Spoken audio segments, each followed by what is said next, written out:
Pearl Grady stepped off the stage in Laramie, Wyoming Territory, in the spring of 1878, and the very first thing she did was breathe so deeply that the dry sage-scented air filled her lungs like a promise she had been waiting her whole life to keep.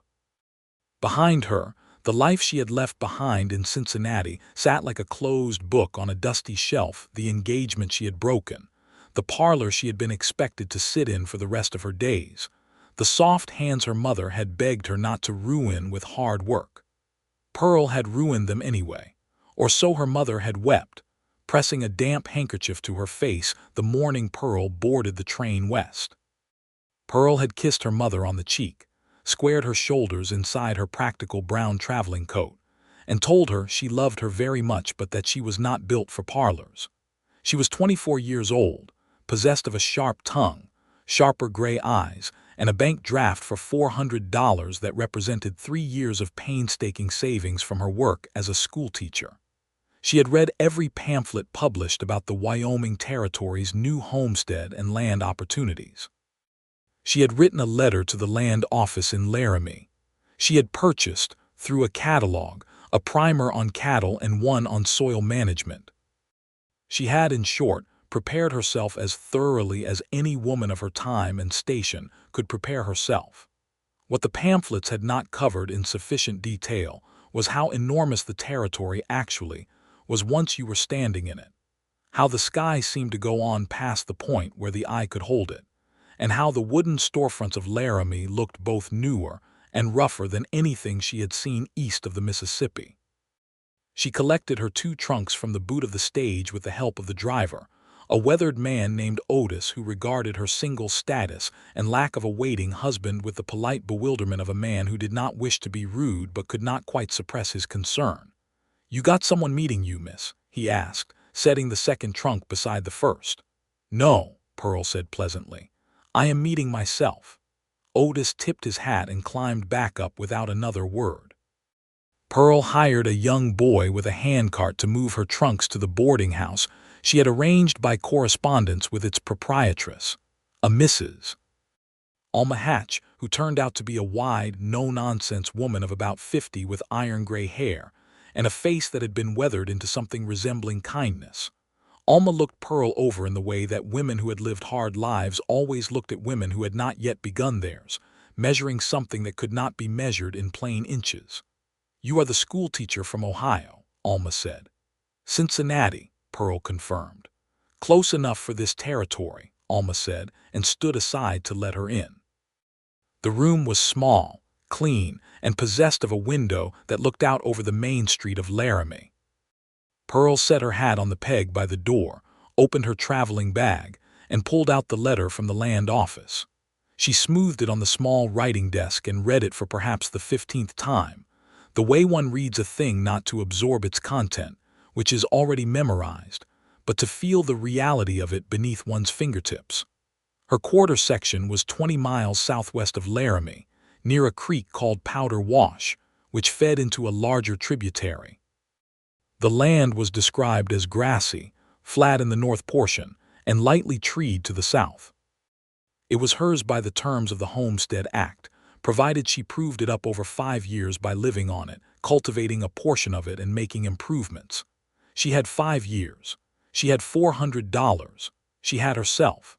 That, she had decided in Cincinnati, was enough. She was wrong about that, not in the dramatic way, not in the way that would prove her mother right, but in the smaller and more instructive way that most confident people are wrong, the way that teaches instead of destroys. She discovered the nature of her wrongness gradually, over the course of the first week in Laramie, when she began attempting to purchase the supplies and animals and assistance she would need to establish herself on the land. The first problem was the horses. She needed a team for a wagon, and she knew the going price for a sound horse was between $40 and $60, which meant $200 gone before she had bought a single nail. The second problem was that the man at the livery, a Mr. Prentice, seemed constitutionally unwilling to sell her anything without first inquiring after her husband, father, or brother, and when she informed him she had none present and intended to conduct the transaction herself, He smiled in the particular way that men smile when they believe a woman to be charming in her confusion. "You cannot drive a team out to powder wash alone," he told her. "I drove a buggy every Sunday in Cincinnati," Pearl replied. "A buggy on a city street is not a wagon team on open range," he said, in the tone of a man explaining arithmetic to a child. She bought the horses from him anyway, because he had the best stock in Laramie, and she was practical enough not to let his manner cost her a sound pair of animals. But she left the livery with her jaw set, and her temper carefully contained behind her teeth. The second problem arrived in the form of a well-meaning banker named Mr. Forsyth, who refused to extend her a small line of credit without a male cosigner, citing the bank's policies and also, gently, the reality of the frontier as he perceived it. Pearl withdrew the entirety of her $400 in cash and thanked him with crystalline politeness. It was in the general store on her third day, with her list in her hand and her patience considerably thinner than it had been when she stepped off the stage, that she first encountered Monroe Malone. She did not notice him immediately, which later she would think was appropriate, because Monroe Malone was not the kind of man who announced himself. He was standing near the back wall of the store examining a coil of rope, with the focused attention of a man who found rope genuinely interesting, which, as it turned out, he did. He was perhaps 27, broad through the shoulders in the way that comes from actual work rather than any deliberate cultivation of appearance, with dark hair that needed cutting and a jaw that had not seen a razor in 4 or 5 days. He wore trail clothes, worn and clean, and boots that were dusty from honest use. Pearl did not notice him because she was engaged in a heated, quiet negotiation with Mr. Gunderson, the store owner, about whether the price on nails had gone up since her correspondence or whether there had been an error in the catalog. "The catalog price is from last year," Gunderson said. "Then the catalog should say so," Pearl said. "Most folks understand that prices change. Most folks in business understand that honoring quoted prices builds customer loyalty," Pearl said. There was a sound from the back of the store, not quite a laugh, something more controlled, more private, as though someone found something quietly amusing and was not sure they had the right to let it show. Pearl looked up. The man with the rope was looking at her. His eyes were dark, somewhere between brown and green, and there was something in them that was not pity, not condescension, and not the amused bewilderment she had been receiving from most of the men in Laramie. It was something closer to recognition, as though he had just seen something familiar in an unfamiliar face. He looked away a moment later, back at his rope. Pearl looked back at Gunderson and accepted the higher nail price because she needed the nails and she could not afford to spend any more time in Laramie than necessary. She had a quarter section to get to. She was loading her purchases into the wagon she had hired. She had not yet bought her own wagon, which was an oversight she would correct, when the man from the store came out behind her.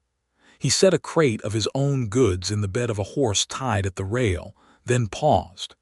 "You are headed to Powder Wash," he said. It was not quite a question. Pearl looked at him. "What makes you say so?" "Heard you tell Gunderson where to ship the rest of your order," he said. "Also the kind of supplies you are buying, settlers' supplies, new to the territory, headed southwest." "You are observant," Pearl said, not entirely as a compliment. "I run the ranch adjacent to the Powder Wash quarter sections," he said. "The Malone spread about 3 miles east of the creek." He took his hat off and held it at his side, which struck Pearl as unexpectedly courteous. "Monroe Malone." "Pearl Grady," she said, and shook his hand the way she shook every hand, firmly, as though the fact of having a woman's hand ought not change the firmness of the grip. Monroe Malone shook it back with equal firmness and did not comment on it. "The road out to Powder Wash," he said, replacing his hat, "forks about 8 miles south of town. The left fork has a washed-out bridge. You will want to take the right fork and cross at the shallows." Pearl looked at him steadily. "Why are you telling me that?" He seemed to consider the question seriously, as though it deserved serious consideration. Because if you take the left fork with a loaded wagon, you will lose the wagon, he said. And that seems like a poor way to start. Then he untied his horse, swung up into the saddle with the easy economy of motion that comes from having done it 10,000 times, and rode south down the main street. Pearl watched him go and then turned back to her hired wagon. She wrote Right Fork Shallows in her small notebook. The road to Powder Wash was everything the pamphlets had described in terms of distance, and nothing they had described in terms of feeling. It was vast and silent and occasionally beautiful in a way that made her throat ache. Prairie grass moved in the wind like something breathing, and the mountains to the west sat against the sky in jagged blue silhouette. She took the right fork at the 8-mile point, just as Monroe Malone had said, and crossed at the shallows without incident, watching the water split around the wagon wheels and thinking that she owed a man she had met once the preservation of approximately $80 worth of goods. Her land was exactly as described and not at all what she had imagined. The quarter section existed as a rectangle of grass and sky with a scatter of cottonwood trees along the southern border and nothing, absolutely nothing, that could be called a dwelling. She had known this intellectually. She had read the pamphlets. She had understood that she would need to build. But there is a difference between knowing a thing and standing on a piece of empty land in the spring wind with 2 trunks and a load of supplies, watching the hired wagon driver disappear back up the road toward Laramie, and knowing it in the full weight of your body. Pearl stood in the grass for a long moment. Then she set her jaw, found a relatively level piece of ground, spread her oilcloth over the grass, weighted its corners with rocks, and began making an organized inventory of everything she had with her. She had her 2 trunks, her supplies, a tent that she had purchased at considerable expense, her notebook, her primers on cattle and soil management, a cast-iron skillet, 2 wool blankets, a lantern, oil, matches, hardtack, dried beans, salt pork, coffee, and herself. She set up the tent before the light failed and cooked beans on a small fire and drank coffee and read her soil management primer by the lantern until she was too tired to see the words properly. Then she rolled herself in both wool blankets and listened to the prairie at night, which was not silent the way a room is silent, but full of wind and cricket song and the distant sound of something she could not identify. And she did not sleep well, but she slept. The first 3 weeks were the most difficult of her life up to that point, and she would not have traded them for anything. She discovered quickly that building a dwelling herself from raw materials was beyond her current physical capacity, not because she was incapable of labor, but because she did not yet have the skills, and because many of the tasks required 2 people simply by the nature of lifting and holding. She hired a man named Burrell from a neighboring claim to help her raise a small 1-room soddy, which was the most practical dwelling for the territory walls of cut sod blocks that provided insulation against both cold and heat. The work was exhausting and earthy, and satisfying in a way that Pearl found she loved without reservation. She cut sod alongside Burrell, learned the technique quickly, and by the end of the 2nd week had a dwelling that was small and dark and absolutely hers. She planted a kitchen garden, using seeds she had brought from Cincinnati. She hauled water from the creek in 2 wooden buckets on a yoke across her shoulders, which left her back aching for the first several days until her muscles adapted. She wrote letters to her mother that described the territory's beauty and strategically omitted most of the physical hardship, not out of shame, but because she knew her mother would worry, and worry helped no one. She kept a daily journal, noting soil conditions and weather and the progress of her garden, and the behavior of the 2 horses she had boarded temporarily at a neighbor's place until she had a proper pen built. She encountered Monroe Malone again on a Tuesday morning in early June, approximately 3 weeks after her arrival. She was at the creek collecting water, which she did every morning before the sun got high and hot, and she heard hoofbeats on the eastern bank. Monroe Malone appeared on a sorrel horse that was considerably finer than the one she had seen him on in Laramie, riding the boundary of what she now understood was his land with the focused expression of a man conducting a routine inspection of something he cared about deeply. He saw her at the same moment she saw him and pulled up. "Miss Grady," he said. "Mr. Malone," she said, without pausing in her water hauling. He watched her work for a moment. "You built a soddy," he said. "I helped build a soddy," she clarified.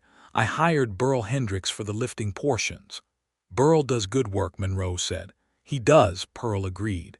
She settled the second bucket on the yoke and straightened. "Was there something you needed, Mr. Malone, or were you simply observing?" There was that almost smile again, the one she had seen in the general store. "I was going to offer to show you where the creek runs strongest if you're collecting drinking water," he said.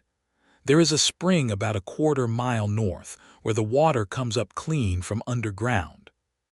Better for drinking than the main creek, which picks up runoff." Pearl set her buckets down and looked at him.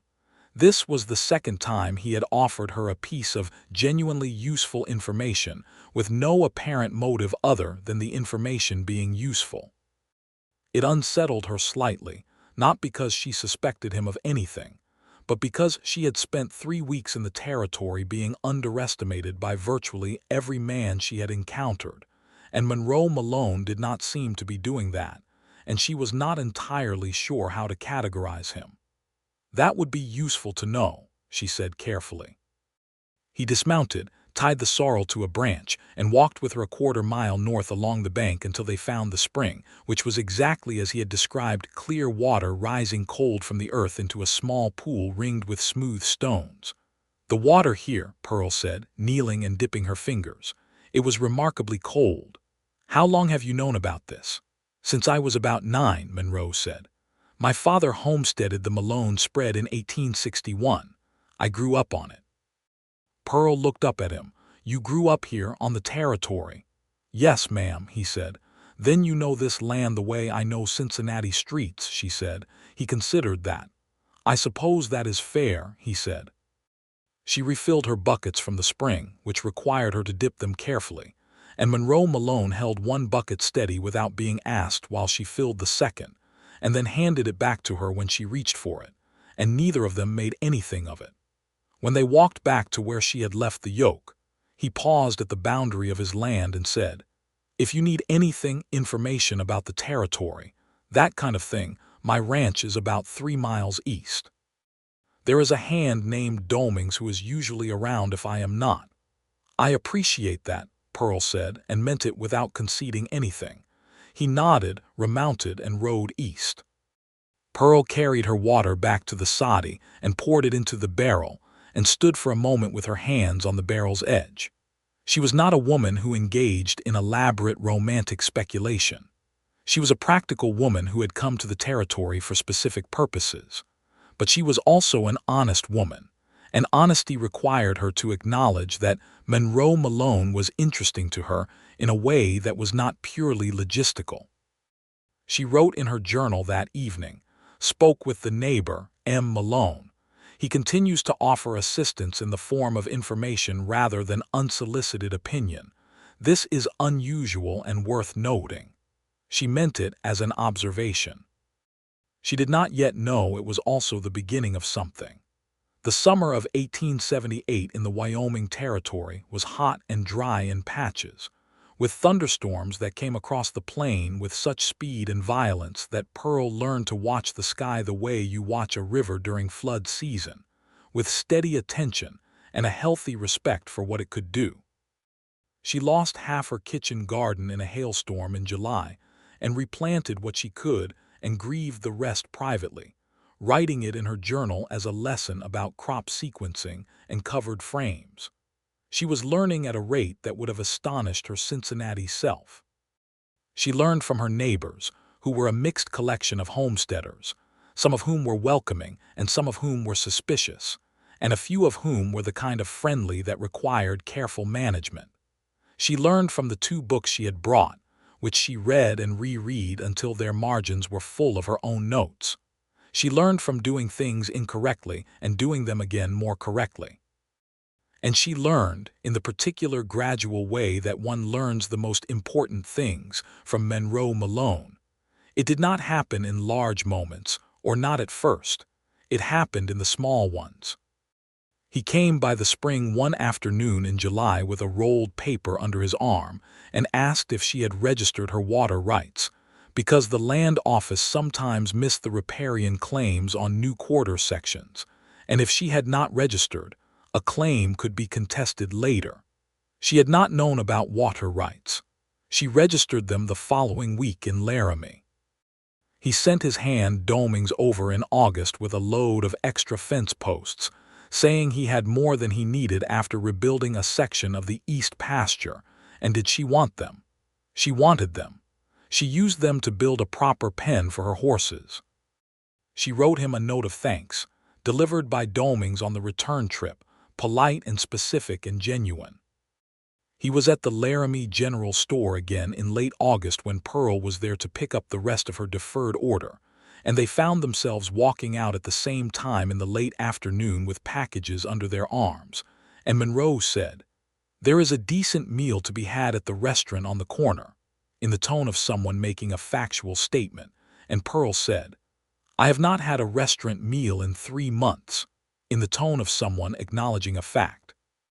And they ate dinner together at a corner table in a clean restaurant and talked for 2 hours about the territory, about homesteading, about the politics of land rights and water rights and cattle grazing allotments, and Pearl found that Monroe Malone had opinions about all of these things that were worth disagreeing with, which meant they were worth having.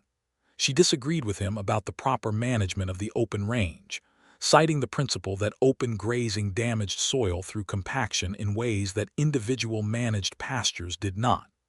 Monroe listened to her argument with his full attention, which was another unusual thing about him, the quality of his listening, and then said, "You are right about the soil compaction. I have seen it on the East Range, but the economics of managed pasture only work above a certain herd size." "Then the argument is about minimum viable herd size," Pearl said. "Yes," Monroe agreed, and looked at her with something in his eyes that she was beginning to recognize as the specific pleasure of a man who has encountered someone whose mind works in ways he finds genuinely satisfying. She took the stage back to Powder Wash that evening because the sun was already low, and she sat in the swaying stage and looked out the window at the territory going dark under the enormous sky, and thought about Monroe Malone's eyes when he was listening to her argue, and then firmly redirected her thoughts to the fence line she needed to extend before winter. She was 24 years old and she had come to this territory to be independent, and she fully intended to remain so. The thought, she noticed, was slightly more complicated now than it had been in the spring. Not because she doubted her independence, but because she was beginning to understand that independence, like most things worth having, was more nuanced in practice than it was in principle. Autumn came to the Wyoming Territory with a speed and color that Pearl had not anticipated. The cottonwoods along her southern border went gold all at once, practically overnight it seemed, and the grass bleached to a warm brown gold, and the sky became so intensely blue that it almost hurt to look at directly. Pearl had never loved a season quite the way she loved autumn in the territory. It was a productive love, because there was an enormous amount to do before winter arrived, and the territory's autumn had a clear deadline built into it. She had, by September, 40 acres broken and prepared for spring planting. She had a horse pen and a small barn structure, half finished, that she was completing with hired help from Burl again. She had registered her water rights, established a working relationship with 3 neighboring homesteading families, and begun discussions with the district about the possibility of establishing a school, because there were enough children within a reasonable riding distance, and Pearl was a trained teacher, and the territory needed schools. She had also, in the honest accounting she kept in her journal, spent considerably more time in Monroe Malone's company than she had expected to when she arrived. It had grown organically, the way useful things often do. He knew the land. She had questions about the land. He answered them. She had insights from her reading that occasionally surprised him with their application. He had practical knowledge that she absorbed and used. They had moved, somewhere between the summer water rights conversation and the September afternoon when she had helped him pull a calf that was coming wrong, and he had looked at her afterward with a kind of wordless gratitude that went past the immediate task, from being neighbors who exchanged information to being something that did not have a simple name. It was Alma Hatch, on one of Pearl's Laramie supply trips, who named it with the bluntness of a woman who had no patience for pretense. "You are half in love with Monroe Malone," Alma said, refilling Pearl's coffee without being asked. Pearl set her cup down. "I am his neighbor."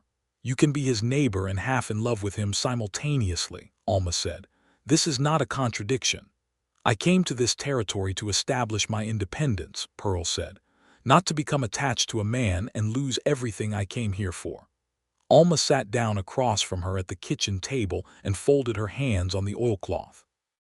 "Pearl Grady," she said, with the deliberate patience of someone who has earned the right to speak plainly, "I have been in this territory for 22 years. I came here at 19 with my husband Wendell, who died of fever in 1864, and I have run this boarding house every single day since. No one tells me what to do with my money or my time or my opinions. I make every decision about this establishment myself. I am also, and have been for 11 years, friends with a man named Cartwright in Cheyenne who visits twice a year and whose company I value above most things in this life." She looked at Pearl steadily. "Independence is not a wall, girl. It is a foundation. You can build a whole life on a foundation, including a life that includes another person, provided that other person understands what the foundation is for." Pearl sat with that for a long moment. "He has never once suggested that I should be doing things differently," she said finally, and she could hear the note of something quiet and significant in her own voice. "No," Alma said. "Monroe Malone would not. He is his mother's son. Clara Malone ran that ranch shoulder to shoulder with Ezra for 15 years. Monroe was raised by a woman who worked." Pearl rode back to Powder Wash in the afternoon light with Alma's words sitting somewhere behind her sternum, warm and a little unsettling, the way important truths often feel when you are not quite ready for them. That evening Monroe appeared at her property line on his sorrel horse, which she had learned was named Copperhead because she had asked, and he had seemed slightly pleased that she had asked. He was carrying something wrapped in cloth across his saddle. "Clara sent venison stew," he said, when he got close enough to speak without shouting. "She made too much and she would not let it go to waste." Pearl had not yet met Clara Malone, Monroe's mother, who lived at the ranch and, by all accounts from Monroe himself, had opinions about virtually everything and was almost always right. "Tell Mrs. Malone I am grateful," Pearl said, taking the cloth-wrapped pot from him, which required her to step up to his stirrup, and she was very aware of his hand passing the pot to her hand with careful attention to make sure she had it firmly before he released it. "You could tell her yourself," Monroe said. "She has asked about you." Pearl looked up at him. The autumn light was going sideways and gold across everything, and it caught in the planes of his face and made him look, for a moment, like something out of a painting. She was aware of this observation and found it inconvenient. "Has she?" Pearl said. "She wants to know," Monroe said, with the careful phrasing of someone who has thought about how to say a thing, "how you are managing the winter preparations, whether there is anything you need to know that the books might not have covered." Pearl looked at him for a long, honest moment. "That is very kind," she said. "She is a practical woman," Monroe said. "She does not offer things she does not mean." "I can tell you come by that honestly," Pearl said before she had quite decided to say it. Monroe was quiet for a moment, and then the almost smile became a real one, the first full smile she had seen on his face, and it changed his entire expression in a way that made something shift in Pearl's chest that she had been determinedly not noticing for several months. "Sunday," he said. "Come to the ranch for dinner. Clara will know what to tell you about the winter preparations, and the meal will be considerably better than anything either of us can produce on a Tuesday." "Yes," Pearl said, and was slightly surprised at how quickly and easily the word came out. Sunday came with clear, cold air and a sky the color of a bluebird's wing. Pearl put on her best dress, which was practical but blue, and rode one of her horses the 3 miles to the Malone Ranch, which turned out to be a proper going concern. A 2-story frame house that had been added to over the years, a large barn, several outbuildings, a working pen that held a significant number of cattle, and the general organized feel of a place that had been tended with consistency and care for a long time. Clara Malone met her at the gate. She was a woman of about 50, compact and upright, with Monroe's dark eyes and the kind of face that has moved past the idea that expression needs to be suppressed. She looked at Pearl with frank assessment and then said, "Good. You ride well. That is a decent horse. Come in before the wind picks up." Pearl followed her in and spent 4 hours in the Malone kitchen, which was warm and smelled of venison and bread, learning more about winter preparation in the Wyoming Territory than she had gleaned from 3 months of reading and doing. Clara talked about insulating the soddy's roof before the first snow with additional sod and dead grass packed over oilcloth. She talked about water barrel management, keeping them from freezing, and about laying in feed for the horses at a rate she could calculate from Pearl's description of the animals. She talked about storm protocol, what to do if a blizzard came on fast, which they did, and how to mark a line from the soddy to the barn with rope so that you could navigate back and forth even in whiteout conditions without losing your way. Monroe sat at the table through much of this, eating bread and occasionally adding a detail or a qualification when Clara left something imprecise, and Pearl watched the dynamic between them with appreciation. It was the dynamic of 2 people who had worked a hard life together and had come to understand each other in the deep practical way that shared difficulty produces. After dinner, Monroe walked her out to her horse and held the reins while she mounted. "Your mother," Pearl said, settling in the saddle, "is extraordinary." "I know it," Monroe said. "Where does she live? At the ranch always?" "Since my father died in 1871, Monroe said. "It has been her ranch as much as mine, more some would say. She kept it going for 2 years after we lost him, while I was still learning enough to take the primary management." "She ran this ranch alone at what age?" Pearl asked. 43, Monroe said. Pearl thought about that, and no one told her she could not. Monroe looked up at her with that direct, honest attention of his. "People said things," he said. She did not listen. Pearl smiled, and it was a full smile, not the careful, polite expression she had been deploying with most people in the territory, but the real one, the one that reached her eyes and changed her face completely. Monroe noticed. She could see that he noticed. He did not look away. "I will get the roof insulated before the month is out," Pearl said, because she had to say something practical before the moment stretched past what she was prepared to handle. "I can come by Thursday to help with the roof," Monroe said. "It goes faster with 2. "I know," Pearl said, and then, because she was honest and she had decided that honesty was the only way to live in this territory, "I would like that." She rode home under the enormous sky with the cold air against her face and the warm weight of the afternoon sitting in her chest like something she had not known she was hungry for until she tasted it. He came on Thursday, as promised, with domings and enough additional sod material that the job that might have taken Pearl 3 days alone was accomplished in a long afternoon's hard work. Domings was a compact, capable man of about 40 who worked with quiet efficiency and spoke little, except at one point when he caught Pearl's surprised expression at the speed at which the work was progressing and said, in careful English, "Mr. Monroe, he planned the material very carefully," with a small, significant look that told Pearl the planning had been deliberate. When the work was done, Pearl made coffee for the 3 of them and they sat outside in the cooling air, and Domings finished his coffee, nodded his thanks, and made some reason to attend to the horses, leaving Monroe and Pearl alone on the bench Pearl had built against the soddy's south wall. They sat in comfortable quiet for a while, which Pearl had come to understand was a particular gift of Monroe Malone's, the ability to be quiet beside someone without it feeling like an absence. "Why did you never ask me about a husband?" Pearl said into the quiet. "When we met, or after?" Monroe thought about that. "It did not seem relevant," he said.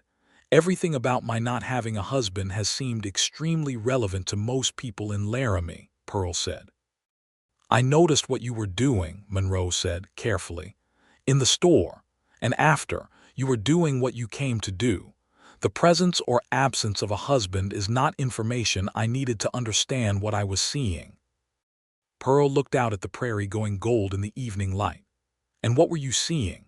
Monroe was quiet for a moment, with the quality of silence that is itself an answer being formed. "Someone who had come here on purpose," he said. "Not by accident, not by obligation, on purpose, for herself." He turned to look at her, and his voice was steady and plain, the way he was always plain, without ornamentation but without coldness either. "That is not something you see very often. It deserves respect, not scrutiny." Pearl felt the truth of this land in her chest, the one that Alma Hatch had articulated and that she had been circling for months, settle into clarity the way things settle when they find the place they belong. "Monroe," she said, and she heard her own voice use his name without the formal buffer of the last name for the first time, heard how it sounded, and did not take it back. "Pearl," he said, and the way he said it, plain and careful, and as though the name itself was something he had been thinking about, made her close her eyes for one moment before she opened them. "I came here to be independent," she said. "I want you to understand that I have not changed that intention." "I know," he said. "I would not ask you to." "I am not sure you understand what that means," she said. "It means this land is mine, my decisions are mine, my work is mine, my future here is one I will determine for myself." Monroe nodded. "Yes," he said, "I understand that." "Then what is it?" Pearl said, and she heard herself, the precise, careful, honest woman she was, asking the question she had been not asking for months, "that you want from this, from whatever this is?" Monroe looked at her for a long moment, and then he said, with the kind of simplicity that is harder than complexity, "I want to be near you. I want to talk to you. I want to know what you think about things and argue with you when I disagree and agree with you when you are right, which is fairly often." He paused. "I want you to still be independent. I just do not want you to be alone." The words moved through Pearl the way the first day's air had moved through her when she stepped off the stage, like a promise, like a room that turns out to be exactly the size of the life you had been planning. She reached out and took his hand, which was warm and roughened by honest work, and he closed his fingers around hers with a care that was almost formal, as though she had given him something he intended to treat carefully. "I am not very easy," Pearl said.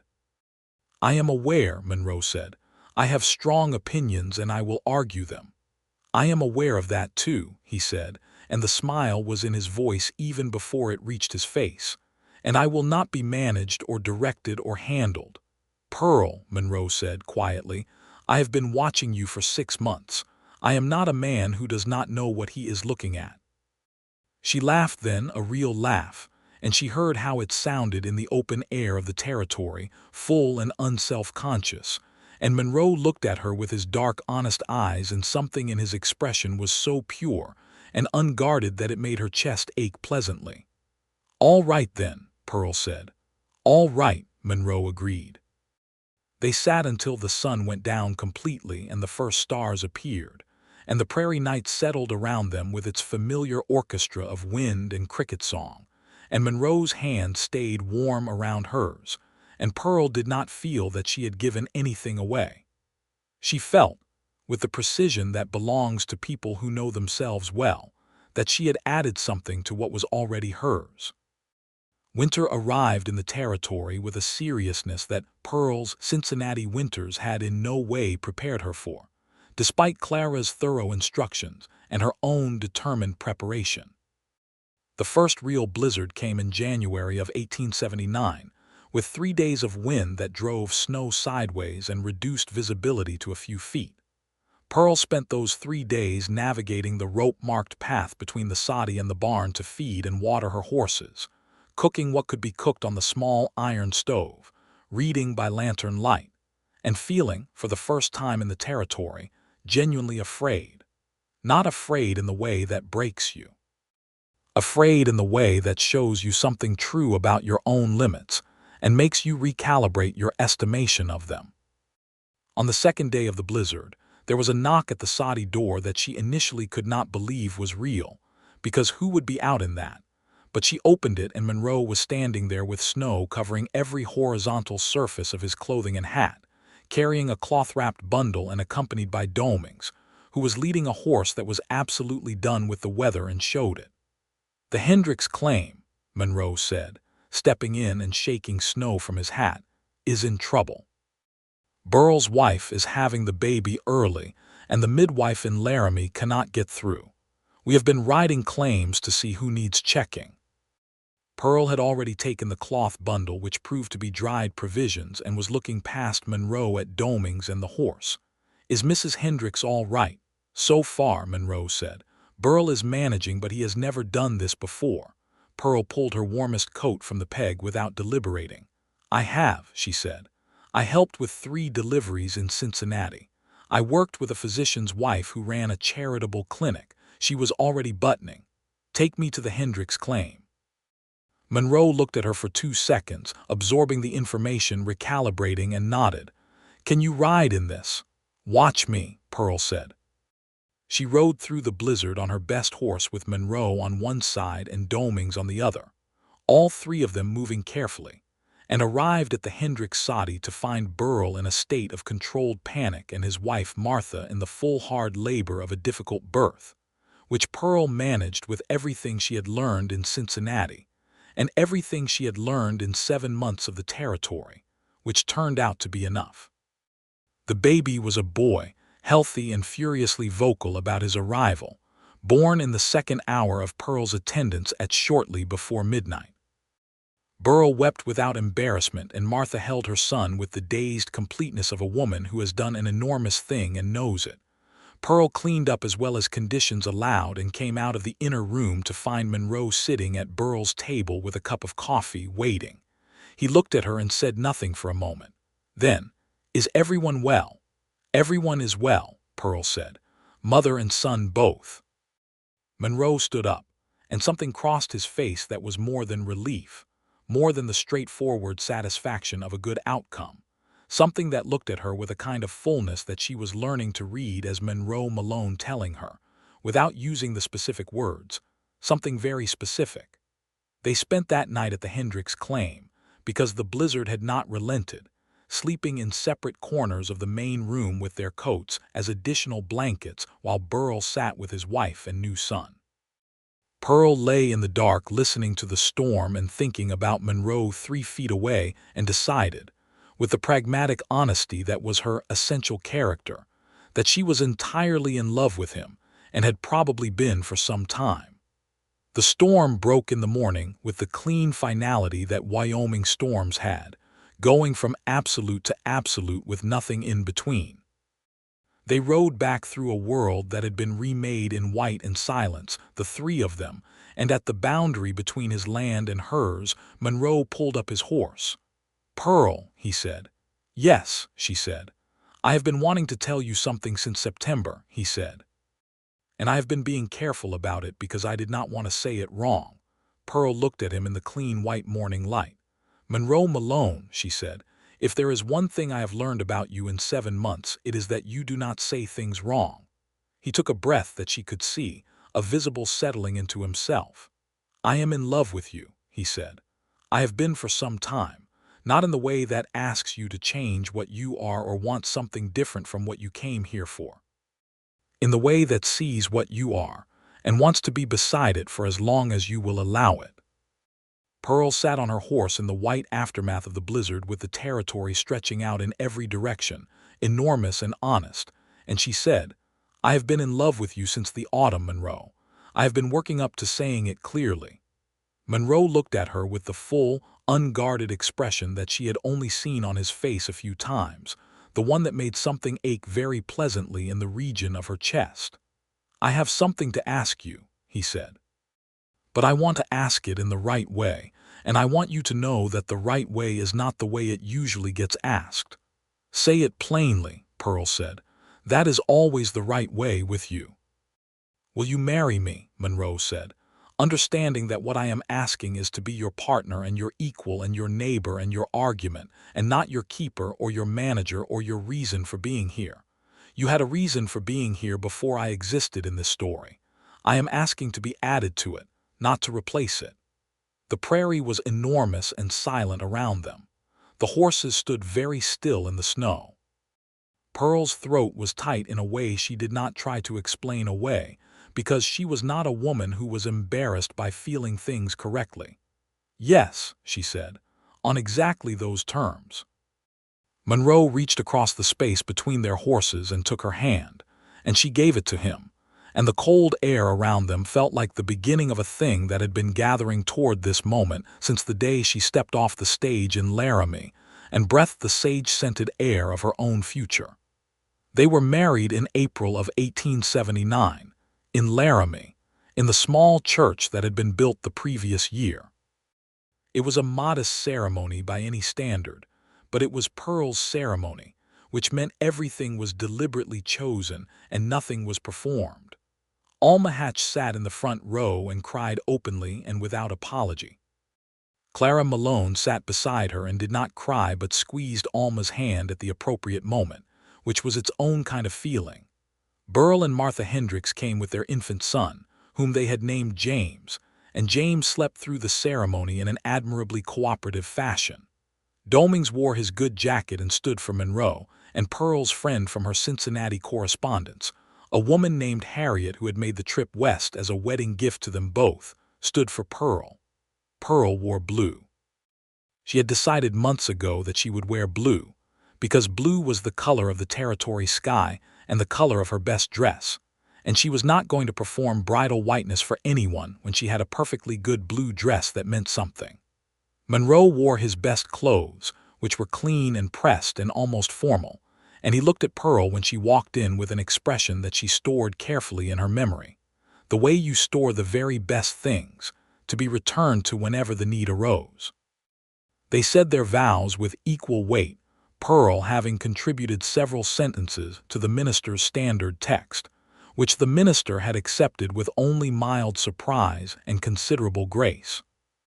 When Monroe slid the plain gold band onto her finger, Pearl slid one onto his as well, which she had ordered from a catalog in Laramie, and which had required a letter of explanation to the catalog company, because men's wedding bands were not standard in 1879.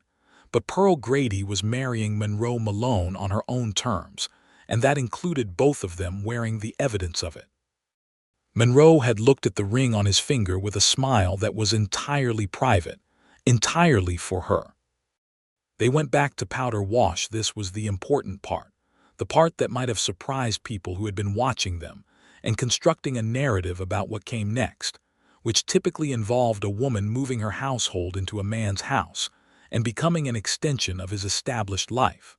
Pearl did not move to the Malone Ranch. Monroe moved to Powder Wash. This had been a conversation that Pearl had approached with considerable care and Monroe had approached with surprising straightforwardness. The quarter section was Pearl's claim. She had proved it, worked it, and was building it. Monroe's ranch was a going concern that could, in his absence, be managed by his crew with Clara's oversight, which Clara had volunteered with the decisive confidence of a woman who had been waiting to take formal management of the operation again, and saw this as an excellent opportunity. So Monroe Malone brought what he needed and added it to what Pearl had, and what they built from there was built together. They broke additional acreage in the spring and summer of 1879. Monroe's understanding of cattle management and Pearl's understanding of soil and rotation combined into a plan for the property that was better than either of them would have devised alone. They argued about the cattle pen location for 3 days and ended up with a compromise position that was better than either of their original proposals, which Pearl noted in her journal as evidence for a theory she was developing about the productive value of well-matched disagreement. Monroe built a proper frame addition to the soddy, expanding it into something that could reasonably be called a small house, with 2 rooms and a real window in each. He was a capable carpenter in the way that men who grew up in the territory often were, comfortable with necessity and practical about what the tools at hand could accomplish. Pearl plastered the interior walls and painted them white, and hung curtains that Harriet had sent from Cincinnati in a package that also contained 3 novels and a letter full of news. They went together to Laramie when supplies needed buying, and the shopkeepers who had initially dealt with Pearl alone now dealt with her still, because she was the one with the list and the specific requirements, and she conducted the transaction. Monroe had, without any particular discussion, and with the complete naturalness of a man who did not need to be the center of a room to feel secure in it, simply positioned himself as present and available for the lifting. She noticed and appreciated this and told him so one evening in September, sitting on the south bench with coffee and the last of the summer's warmth on their faces. "You let me do the talking," she said, "every time, even when Prentice at the livery talks around me." Monroe's expression flickered with something that was not quite irritation but was not far from it. "Prentice is a man who has particular views," he said. "I could correct them for him every time, but you do not need me to." "No," Pearl agreed. "And it seems to me," Monroe said, "that you have been correcting people's particular views about you your entire adult life, and you are quite good at it, and my adding my voice to yours in those moments would imply that my voice is required, which it is not." Pearl looked at him for a moment. "You have thought about this," she said. "I think about most things that concern you," Monroe said simply. This was the truth of Monroe Malone. He was a man who paid attention. Not the performative attention of someone who wants to be seen attending, but the deep, genuine attention of a man who found the person he was with genuinely interesting, and acted accordingly. Pearl loved him for it in a way that had nothing helpless about it. She loved him the way she loved the territory, specifically and practically, and with the full weight of having chosen it.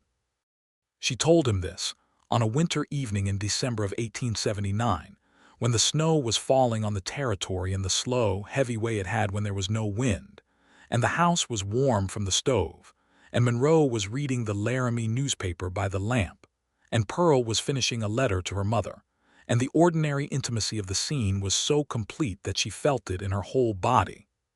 "I love you," she said, because she felt it and she was always honest.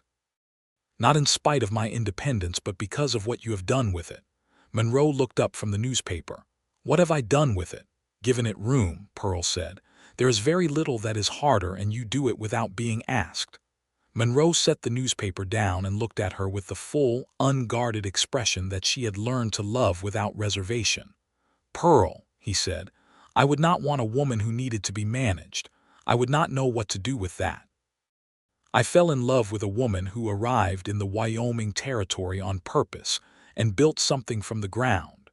I have no interest in changing the fundamental nature of the thing I fell in love with." Pearl finished her letter and folded it and set it on the stack for mailing, and then she went and sat beside Monroe on the bench by the stove, and he put his arm around her in the easy, unself-conscious way of people who have been doing this long enough that it is simply what they do, and she leaned against him, and they sat in the warm quiet while the territory snow fell. In the spring of 1880, Pearl discovered she was expecting their first child. She told Monroe on a morning in March, standing in the kitchen before the day's work had begun, with her coffee in her hand and her tone as straightforward as everything else she said. "I am going to have a baby in the autumn," she said. "I have done the calculation. October, I think." Monroe put down his coffee cup. The expression on his face went through several things very quickly: surprise, which became a rapid, warm, almost disbelieving gladness, and then he crossed the kitchen and put his hands on her face with the careful tenderness of a man holding something very precious, and said nothing for a moment. "All right," Pearl said. "I am very much better than all right," Monroe said. "Are you?" "Yes," Pearl said. I am also very much better than all right. She covered one of his hands with hers. I intend to continue working the property through the summer. I would not expect anything else, Monroe said. And I have written to the doctor in Laramie to establish care, she said. Good, he said. And Clara should probably know because she will have opinions about the winter preparation adjustments. She absolutely will, Monroe said, and his voice was full of warmth, and he kissed her forehead with a tenderness that made Pearl close her eyes. Clara did have opinions. A great many of them, delivered over the course of several long visits through the summer of 1880, along with practical assistance in the form of preserved food, additional wool blankets, and a cradle that had been Monroe's when he was a baby, which Clara carried to powder wash in her wagon with the expression of a woman bestowing something important and knowing it. The school that Pearl had been working toward was established in the summer of 1880, which was an achievement she was prouder of than almost anything else she had accomplished in the territory. She had organized it through the district, found a young teacher from Cheyenne named Miss Abigail Perrin, who had the practical temperament and genuine love of children that the job required, and secured the use of a room in a building on the main road, donated by one of the neighboring homesteaders who had grown up without schooling and felt strongly about his children having it.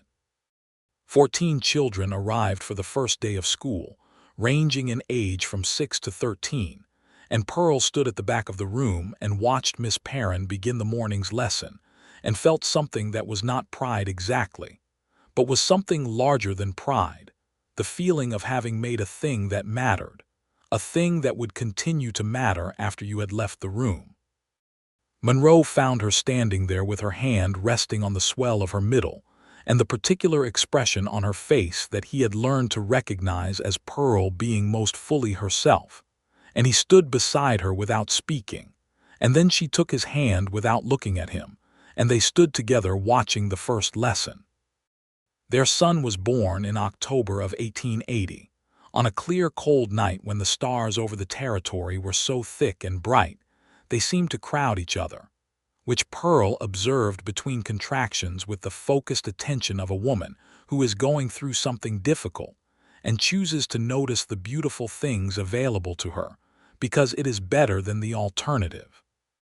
The doctor came from Laramie and Clara was there and Monroe was there, hovering at a careful distance that Pearl found simultaneously endearing and mildly irritating, and she told him so at one point, and he came closer and held her hand, which was better. The baby was healthy and had Monroe's dark eyes and Pearl's determined jaw, and came into the world with the emphatic cry of someone who has arrived somewhere and intends to make it known. They named him Ezra James Malone, after Monroe's father and after the Hendricks infant who had been born in the blizzard, which Pearl had decided was a kind of fraternity worth commemorating. Holding Ezra for the first time, Pearl felt her understanding of herself reorganize without contradiction. She was still Pearl Grady, her own person, the woman who had arrived in the territory on purpose. She was also Monroe's partner and Ezra's mother, and these things did not compete. They were, as Alma Hatch had said, built on the same foundation. Monroe stood beside her bed and looked at his son with an expression that Pearl thought might be the most unguarded she had ever seen on his face, even more open than the day he had told her he loved her, because a man can prepare words, but he cannot prepare the specific way a newborn child's hand looks when it wraps around his finger. He has your jaw, Monroe said, very quietly. He has your eyes, Pearl said. He is very small, Monroe said, with the wondering quality of a man encountering something genuinely beyond his previous understanding. He will not always be, Pearl said. Monroe looked at her, and then at Ezra, and then at her again. Thank you, he said quietly and completely. We built him together, Pearl said, like most things. The years that followed were full years, the kind of years that accumulate into a life with so much texture that looking back on any given stretch of them is like looking at a piece of good cloth up close, every thread distinct and woven to its purpose. Pearl proved up her claim in 1883, completing the 5-year homestead requirement, and received the deed to her quarter section with a satisfaction that was the exact size and shape of the thing she had come to the territory to accomplish. She filed the deed in her own name, Pearl Grady Malone, because she had built it as Pearl Grady, and the Malone was something she had added by choice, and both names belonged on that document. Monroe had been present when she filed the deed, standing at the back of the land office in Laramie while she conducted the transaction with the clerk, who by 1883 had dealt with Pearl Grady Malone enough times that he conducted the transaction without comment or condescension, which Pearl considered an achievement of the territory generally. Walking out of the land office with the deed in her hands, Pearl stopped on the boardwalk and held it up to the Wyoming sky, just for a moment. Monroe watched her do it. She heard him make the quiet sound that meant he was moved by something and was managing it in his own private way. She turned and looked at him. 5 years, she said. You did it, he said. We did a great deal of it, Pearl said fairly. You did the essential thing, Monroe said. You came. Pearl looked at the deed and then put it carefully in the inside pocket of her coat, close to her body. She reached for Monroe's hand, and he took hers, and they walked down the main street of Laramie together in the spring sunshine of 1883, and the town looked different than it had on the day she stepped off the stage with her 2 trunks and her $400 and herself. It looked like hers, because it was. The school that Pearl had helped establish became a proper district school by 1882, with 2 teachers and a dedicated building that the district had funded, and Pearl served on the school board from its inception, a position that required her to attend monthly meetings in Laramie and argue with people who had ideas about education that she found imprecise, which she did with considerable vigor and a level of preparation that consistently impressed even the people she was arguing with. Monroe attended 2 of these meetings, sat in the back, and said afterward that watching her demolish Mr. Kavanaugh's argument about girls' education being an unnecessary expenditure was one of the most instructive things he had witnessed in his adult life. What did you learn? Pearl had asked. That you should always have a reference ready when you make a statistical claim, Monroe said, because if you do not, Pearl Grady Malone will have the correct reference in her coat pocket. That is an excellent lesson, Pearl said. Ezra grew from an opinionated infant into an opinionated small boy, with his parents' combined stubbornness, and his grandmother Clara's dark eyes and tendency to express himself directly. Clara visited Powder Wash regularly and took enormous pleasure in Ezra, reading to him and teaching him the names of plants, and teaching him the particular kind of paying attention to the land that Monroe had inherited from her, and Ezra was beginning to show signs of inheriting from Monroe. Pearl's mother came to visit in the summer of 1882, which was a journey of considerable commitment for a woman who had never been west of Columbus, and arrived looking simultaneously terrified and determined, which Pearl found immediately recognizable as a family trait she should have noticed sooner. Mrs. Grady spent 3 weeks at Powder Wash and left with a different face than she'd arrived with, a face that had been to the territory and been remade by it in small ways, the way the territory remade everyone who spent time in it honestly. On her last evening, sitting on the south bench in the summer dark with Pearl beside her and Monroe visible through the window putting Ezra to bed, Mrs. Grady said, "You were right to come." Pearl looked at her mother. "I did not understand it," Mrs. Grady said. "I thought you were leaving something, but you were coming to something. There is a difference, and I did not see it until now." Pearl took her mother's hand. "I tried to tell you in the letters," she said gently. "Letters are not the same as being here," Mrs. Grady said. "Nothing is the same as being here." She looked out at the territory dark, where the stars had come out again in their extravagant abundance. "He is a good man, Monroe." "He is a very good man," Pearl said. "He looks at you the way your father used to look at me," Mrs. Grady said, with a quality in her voice that was memory and something like gratitude for having had the thing to remember. "As though you are the most interesting thing in any room you happen to be in." Pearl smiled in the dark. "He finds me interesting," she said.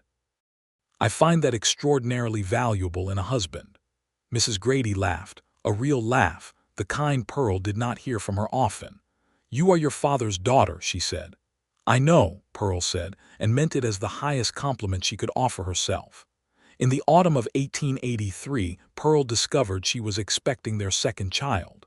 She told Monroe in the same direct way she had told him the first time, standing in the kitchen before the work began, coffee in hand.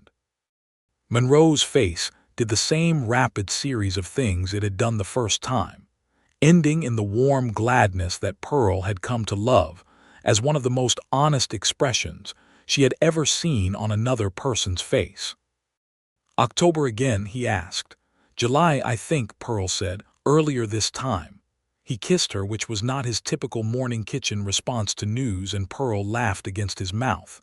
"Monroe," she said. "I know," he said. "I am just. We are building quite a life here, Pearl." "We are," Pearl agreed. "A very specific one." Their daughter was born in July of 1884, on an afternoon when the territory was hot and golden, and the kitchen garden that Pearl had been tending for 6 years was in full productive riot outside the window. Tomatoes and beans and herbs that she had learned to grow in this soil through trial and observation and iteration. The baby was a girl with Pearl's gray eyes and her father's dark hair, and she came into the world with the focused quiet of someone who has arrived somewhere and is taking stock before making judgments, which Pearl thought appropriate. They named her Clara Malone, for Clara Malone, who had taught Pearl more about surviving this territory than any book had managed, and for the Me that had been Pearl's grandmother's name in a world that Pearl had come from and had not forgotten, even while building something entirely new.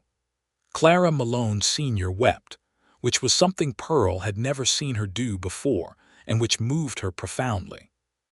The older woman held the baby with the particular gentleness of someone holding a piece of their own legacy, and Monroe stood with his hand on his mother's shoulder, and young Ezra, aged 3, stood on his toes to peer at his sister with an expression of uncertain assessment that resolved, after a moment, into the declaration that she was very small but all right.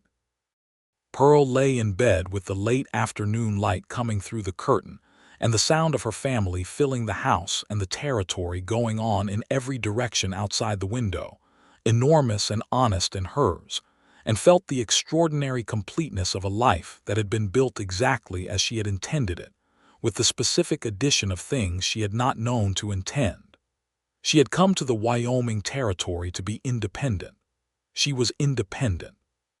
She had a deed to her land in her own name, and a seat on the school board and opinions about water rights and a kitchen garden that produced more than she could use and a reputation in Laramie. As a woman you did not bring an imprecise argument to unless you were prepared to have it improved. She had built every piece of it with her own hands and her own mind and her own stubborn, specific determination. And she was also, irrevocably and joyfully, not alone. Monroe came and sat on the edge of the bed when his mother had taken the children out to the main room, and he took Pearl's hand and held it the way he always had, carefully, as though she had given him something precious, and she looked at him in the late golden light and thought that she would spend a long time trying to write adequately about this feeling in her journal and would never quite succeed, because some things are too full for even precise words to contain. "Clara Monroe said. "For your mother," Pearl said. "She will have opinions," Monroe said, "about everything." "I cannot imagine why," Pearl said, perfectly straight-faced. Monroe's quiet laugh was warm in the room. He raised her hand and pressed his mouth to it, the knuckles, which were still not the soft hands her mother had worried about, and never would be. And he did not comment on this, because he had never once in 6 years of partnership found Pearl's working hands to be anything other than exactly what they were. The territory went about its business outside their window, as it always did, indifferent and majestic, and full of the particular beauty that demands something from the people who choose to live in it. Wind moved across the grass in the long golden wave that Pearl had watched every day for 6 years, and had never stopped finding worth watching. The mountains sat against the western sky in their blue certainty. The cottonwoods along the southern border rustled with all their leaves, which in this season were the deep green of full summer, not yet turned, but holding the gold inside them like a promise of what autumn would bring. Ezra's voice drifted from the main room, asking Clara Sr. something with the focused intensity of a 3-year-old who has decided that a thing needs to be understood immediately. Clara's answer was audible in tone, if not in words, patient and thorough, the voice of a woman who has spent 60-some years in the world and finds it primarily interesting. Monroe looked at the door and then at Pearl, and his face was completely open, entirely at ease, the face of a man who is exactly where he has chosen to be and would choose it again without hesitation. "I have been thinking," Pearl said, "about the North Field. The soil composition there is better suited to a second crop rotation. I want to try a winter wheat in 3 years, once the topsoil has had time to develop." Monroe looked at her for a moment and then laughed, a full, real laugh. "You just had a baby 4 hours ago," he said. "I have been thinking about the North Field for 2 months," Pearl said. "The baby's timing is not my doing." 3 years for the winter wheat, Monroe said, accepting this without any further comment on the timing, because he had been living with Pearl Grady Malone for 4 years and he had learned that her mind did not take scheduled leave. "By then the topsoil should be right. I was thinking the same thing, actually." "Were you?" Pearl said. "I was going to say it first, but you were in labor," Monroe said. "I accept that as a valid reason for being preempted," Pearl said. He smiled at her with everything in it. The specific richness of a man who has been sharing a life with someone for long enough that there are depths in the smile that could not have been there at the beginning. Things that have accumulated through seasons and arguments and blizzards and baby births and North Field calculations and early mornings with coffee and late evenings with lamps, and all the ordinary, extraordinary texture of 2 people building something that is theirs alone. Pearl smiled back at him with the same accumulation. She felt it in her face, the weight of it, like the good weight of something genuinely earned. She had come west on a stage in the spring of 1878 with 2 trunks, $400, and herself, and what she had understood at the time was that she was enough. She had been right about that, exactly right, more right than she could have proven to anyone in Cincinnati who doubted it. She was enough. She had always been enough. What she had not known, and what the Territory and Monroe Malone had taught her by the patient and undeniable method of lived experience, was that being enough did not mean you were all there was. It meant you had the foundation. It meant you could build. Outside, the Wyoming Territory evening was beginning in its particular grand fashion, the sky going colors that had no adequate names, the grass going golden, the first stars becoming visible at the eastern edge of the world. Tomorrow Pearl Grady Malone would get up and tend her land and argue with someone about something, and write in her journal and plan the winter wheat. And Monroe would be there working beside her. And Clara Me would be new and small, and learning the shapes of the world from inside the house that had been built by hands that had known how to hold each other and had chosen to. Ezra would grow into the land the way that people who are given good land to grow up on do, with his roots going deep and his face turned toward the sky. Clara Me would come into herself with gray eyes and dark hair, and whatever particular version of stubbornness and precision she would inherit and make her own. Clara Malone would continue to have opinions that were almost always right, and Alma Hatch would continue to run her boarding house with the authority of a woman who has long since stopped needing anyone's permission. Domings would tend the ranch with the competence and loyalty of a man who takes his commitments seriously. Miss Perrin would teach the district's children with the genuine love of learning that makes the difference between instruction and education. And Pearl Grady Malone would stand on her quarter section of the Wyoming Territory, deed in her name, heart full of everything she had built and chosen and worked for and loved, and breathe the sage-scented air of the life she had made, independent and not alone, exactly as she had been told she still could be, exactly as she had known all along was possible, in the territory that had met her where she was and given her room to be exactly herself. The stars came out over Powder Wash in their bright abundance, and the wind moved across the grass, and the territory was enormous and indifferent and beautiful, and Pearl Grady was home. She had always known she would be. She had just needed to come far enough to find the specific place where home was waiting. In the years that continued to unfold after that July evening, the land of Pearl's quarter section became something that people in the district referenced when they talked about what a homestead could be done right. Her rotation system was copied by two neighboring families. Her soil records, which she kept meticulously in a series of notebooks, were eventually requested by an agricultural researcher passing through the territory from the State University in Cheyenne, who sat at her kitchen table for an entire afternoon and asked questions, while Pearl answered them with the precision of a woman who has been paying careful attention to a piece of earth for the better part of a decade.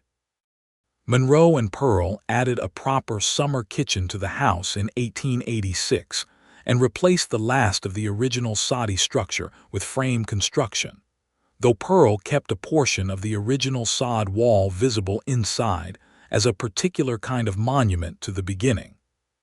She had built that wall with her own hands and Burl Hendrick's guidance in the first weeks of her life on this land, and she was not inclined to erase the evidence of where things had started. Ezra at 6 was a boy who followed Monroe with devoted attention through the morning chores, and followed Pearl with equally devoted attention when she was working in the garden or the north field, and who had the good fortune of two parents who answered his questions seriously and encouraged his investigations. He announced at 6 that he was going to be a rancher and a farmer simultaneously, and Monroe told him that these were not mutually exclusive, and Pearl told him that he should also learn to read well, and Ezra said he was already reading well, which was true. Clara Mee at 2 was a person with decided views and the vocal capacity to express them, which Pearl observed with recognition and Monroe observed with the expression of a man who had been fully warned, and is finding the actuality even more instructive than the warning.